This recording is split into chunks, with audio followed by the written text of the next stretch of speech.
Hey folks, and welcome to another video from A Plain Truth. This is going to be a difficult one because I put out a piece a little while ago that I got a lot of, not a lot, but I got some grief from friends when I said 5G.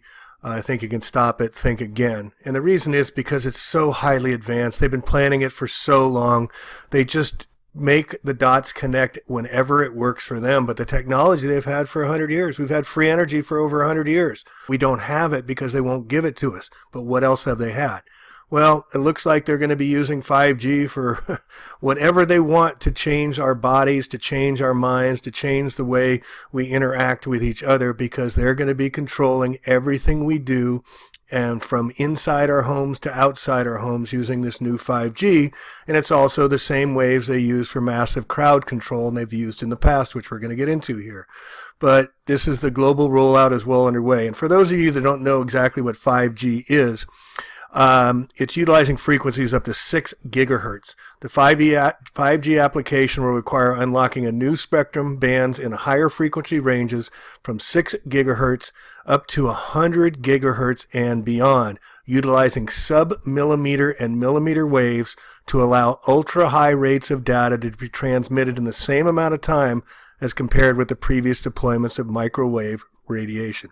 Microwave radiation, the kind of technology in many of our homes actually interacts with human skins and eyes. Now, what's really terrifying about all this is it operates in the same range of the 5G, operates in the same range of hertz and gigahertz as does the anti-war active denial systems and microwave energy. You see a microwave energy truck here in the back. The policemen aren't going to be needed. These goons aren't going to be needed at all. All they need is one of these machines from the ground, but we're going to get into why that doesn't matter either. But this is just from the woods battens to stun batons to water cannons, all funded by U.S. taxpayer dollars, freaking plasma lasers that can vaporize your skin. U.S. military is working on perfecting. If they say they're working on it, they already have it. And what I want people to understand, please, about technology, I was in Wall Street for 20 years, it's so much more advanced than they give us. If you're flying at a plane at 30,000 feet, at 500 miles an hour, and they can find you an IP address, you can download and upload the technology to each individual laptop, computer, or whatever you're using. What do you think the military has had for 50 years? Remember, it was DARPA that gave us the internet. They'd had it for a long time. So it can vaporize your skin and use for crowd control. The highest setting on a current model will let loose a full scalable thermal ablative effects through common natural clothing at a minimum distance of 100 meters that would painfully vaporize the outer layer of skin rather than burning it, will be turned into gas. Yes, vaporizing skin, scalable thermal ablative effects. So they can do it also from the sky, and this is what we're going to get into because they already have used it. And big shout out to Dennis J. Kucinich, who tried to stop the engineering, the geoengineering, the mind control from above and whatnot. Negotiations aimed at the ban of space-based weapons. So this gets into 1991, non-ionizing radiation. Remember the date, 1991. Among the published experiments where pulsed microwaves cause the synchronization of isolated neurons with the frequency of pulsing of microwaves. For example, a neuron firing at a frequency of 0.8 hertz was forced in this way to fire the impulses at a frequency of 1 hertz. As well as pulsed microwaves change the concentration of neurotransmitters in the brain as part of the mechanism which causes the firing of neurons and reinforced or attenuated the effects of drugs delivered to the brain. So again, the dates, let me move this over here.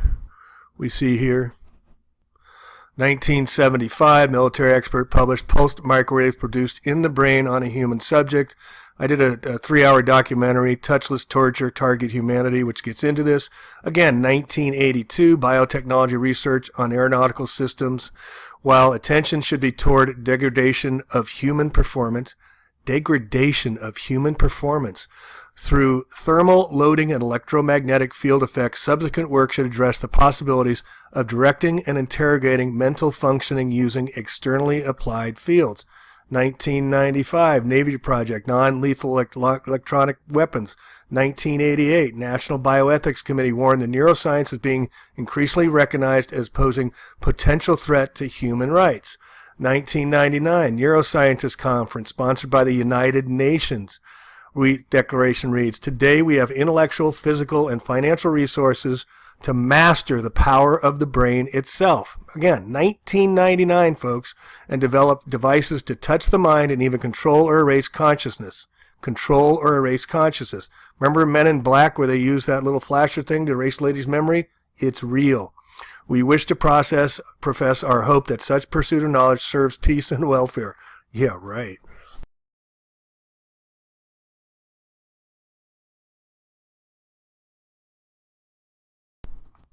All right, so this is really critically important. Do you remember the genocide that occurred in Rwanda back in the middle 1990s? Operation Crimson, Crimson's Red Mist, electronic slaughter in Rwanda. Spooks now use technology in Baghdad that was proven 1 million dead in Africa in Rwanda. This was all a genocide caused by electronic weaponry, psychoelectronic weaponry. It's called Operation Crimson Mist. During the late afternoon of April 6, 1994, a hail of cannon shells tore through the fuselage of commercial airliner flying overhead central Rwanda. Several seconds later, the blazing plane exploded on impact with the ground, killing the president of Rwanda and the president of Burundi and most of their senior officials. In that fatal millisecond of time, the entire political command structure of Central Africa was decapitated, leaving the way open for Operation Crimson Mist, the most obscene terminal mind control experiment ever mounted by the United States of America against a sovereign nation. The United States of America against a sovereign nation. Remember that. Crimson Mist has been used again recently on smaller scale in Iraq and is now beyond doubt. Now, also remember in Egypt, when they had the riots in Egypt with Occupy movement that started there, they were spraying them and inciting anger and riots through geoengineering as well. And also they used it up in Oregon during the Lavoy Finicum killing him and the protest against the federal lands when they were trying to take back the federal lands. They sprayed them with lithium to calm them down. All right, so moving on. As Habra Mana and his colleagues made their death dive, a small group of American men and women lounged around in a large hut at the edge of a discreet capital in Kigali, temporary home for their 3 unmarked C-130 Hercules transport planes. All crew members carried forged credentials showing them as, quote, atmospheric researchers employed by authentic civilian American agency. But these were the only for emergency identification if one of the aircraft was forced to make an unscheduled landing on unfriendly territory. For all practical security purposes, neither they nor their 3 large aircrafts were even in Africa. When the news of the presidential crash came in over the VHF radio, one of the Hercules planes was swiftly prepared for takeoff. The flight engineer checked the attachment of the rocket-assisted takeoff packs, while the scientists made final adjustments for large microwave dish mounted on the rear loading ramp of the aircraft. And here you can see it here. It was this strange and esoteric piece of equipment alone that would directly contribute to the deaths of more than 1 million African civilians during the 100 days that follow. 1994, folks. Though completely silent in operation, the single microwave dish had more killing potential than a whole squadron of AC-130 Spectre gunships armed with 50 Gatling cannons, willing to commit mass murder. Though officially tagged an experiment, none of those present had any doubts that this was merely a cosmetic cover for the gruesome operational work ahead. Each member had been carefully vetted and then vetted again by U.S. intelligence to ensure they had the right stuff and were philosophically committed to 2 objectives. The first was the need to control or eliminate political dissent by remote means in the run-up to the 21st century, and the second was the need to stem or reverse massive population increases around the world, Club of Rome, which threatened to overwhelm existing natural resources, especially water and food. Intrinsically, this required a willingness to commit mass murder, and everyone present had passed this critical test with flying colors. We're number 1. But then, all right, as Hercules engines started, blah, blah, blah, the Hercules 130 made a carefully calculated pass over the advancing Hutu. It was an operation to get the Hutu and the Tutsi fighting each other. And then suddenly it went berserk. Eyes glazed, the mood of the Hutu crowd went from simple anger to uncontrollable rage, and within minutes, hundreds of assorted Tutsi body parts were flying through the air, creating electronic rage. What the Hercule crews had just achieved has been an open secret since the late 1950s, when researchers accidentally discovered there was a precise control brain wave for literally everything we do and for everything we feel. The problem back then was each of those control brain waves, rage, fear, panic, lethargy, vomiting, and so on, had to be transmitted with an accuracy taken out to 3 decimal places or it would not work. But years rolled by, the advent of transistors, microprocessors, the operational application of precise control brain waves became practical reality. The C-130 crew were actually engaged in electronically augmenting, good word, electronically augmenting a pre-existing state. Remember that the agents and security service personnel first had to point the Hutu tribesmen in the direction of the Tutsi to induce reasonable anger and make sure they were appropriately armed. Only then could the C-130 go to work with precise control brainwave of rage, augmenting and thus upgrading crowd behavior from that of just angry demonstrators to an uncontrollable genocidal maniacs. Although not classic, this was and is unquestionably mind control, for the simple reason that external means were being used to force an irresistible change in behavior. It gets worse. One of the leading lights in this field, Dr. Elizabeth Rosher-Bice, who is a nuclear scientist, and research at Lawrence Berkeley National Lab, Stanford Research Institute, professor of physics at JFK of California, research consultant at NASA and U.S. Navy, blah, blah, blah. She says, with enthusiasm, quote, "Give me the money in 3 months, and I'll be able to affect the behavior of 80% of the people in this town without their knowing it. I can make them happy, or at least think happy, or make them aggressive. I can do whatever they want. I want them to do." This has been technology that was known a long time.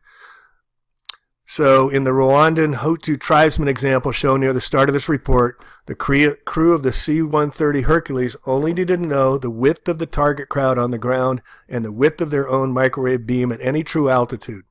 With those 2 values available, it was simply a matter to adjust the beam width to accurately bracket the target crowd from any altitude chosen. They did the same in Baghdad. I'll put this in the show notes, but you can see the technology is greatly available, and now we're making the case that the same frequencies have been using on these crowd controls is the same frequencies that are being pulsed into us with the psychotronic weapons that are part of the 5G. So can they use mind control once they get a 5G of all the people that are in the range of the 5G millimeters? You can bet. All right, so in the end, there were stories to tell, and this is a book I read probably a decade ago, which you can read about the Rwandan Institute, and you should really read about the Holocaust that was caused by the United States, but no one's held them accountable. Left to tell, discovering God amidst the Rwanda Holocaust. But the other important thing to note is, folks, is that if we have love in our hearts, if we forgive, if we have openness, and if we have compassion for others and empathy, there's much more difficult to mind control us. Not that they say they can't, but did you notice they had to already have some anger inside of them, and they pulsed it, they increased it. So please carry love in your hearts in these very difficult and even more difficult times. How you can get away from 5G, I have no answers. They're going into the rurals. They're going everywhere. I was just up in the rurals up in Mendocino, and I saw the lines being brought in. They were massively putting in these heavy lines on these already overburdened telephone poles. But it's going in. You're seeing it everywhere, 5G. So please share this with everyone and have love in your hearts. Peace, and thank you, Wendell, for providing this most important information. I really appreciate it. Love one another. Plain Truth out.